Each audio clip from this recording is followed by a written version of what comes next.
And that's tough. And this is something, I talk a lot about on Old Dog. It's just, that sense of fear.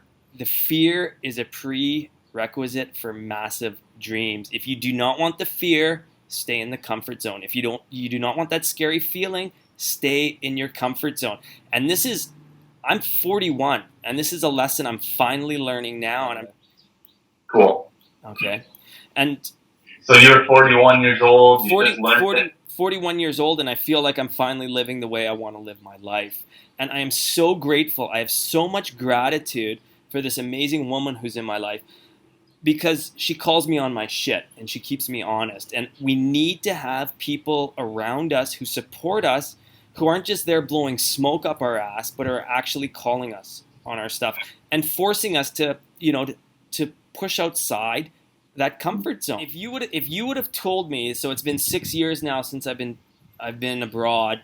If you would have told me 6 years ago that you would have left, the safe and secure in Canada and taken that step out into the unknown, that I'd be sitting where I am doing what I'm doing, I would have said, "There's no way, you're full of it." And Yeah. it's something that we all have the what ifs in our life, and the reasons why we tell ourselves we can't do something, and it's going to be different for everybody else. But one of the common ones is, I'm not good enough. This sense of unworthiness, and it's once we kind of step past that and realize that we are worthy, that's when it sinks in that, holy smokes, we can accomplish almost anything. Yep.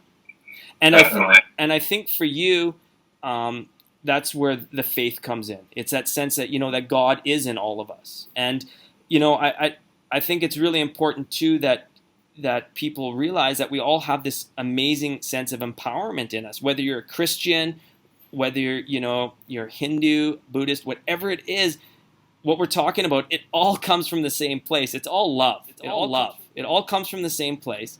But it's once we recognize that we have it in us, that anything is possible. Yeah, it really is. And honestly, it takes one step and then another step, right? Like the hardest thing is going to be that step. It's a leap.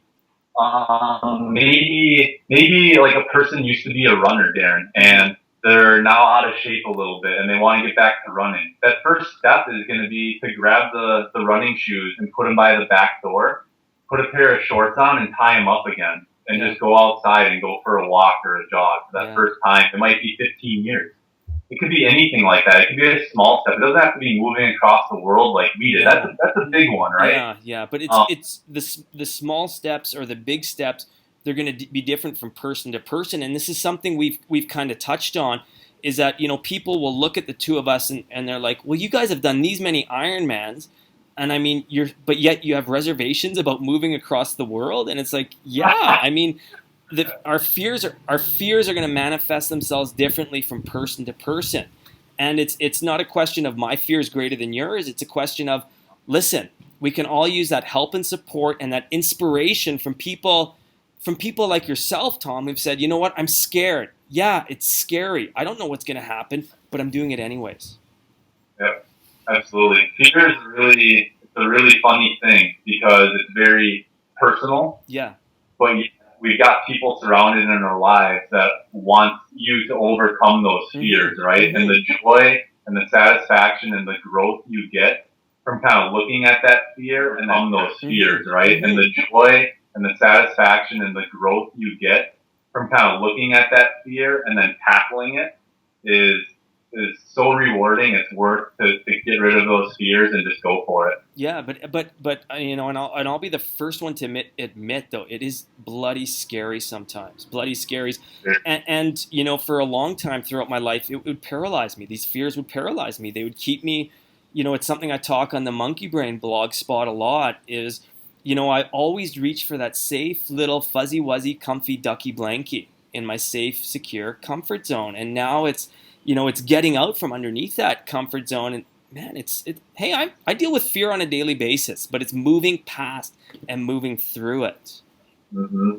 Definitely.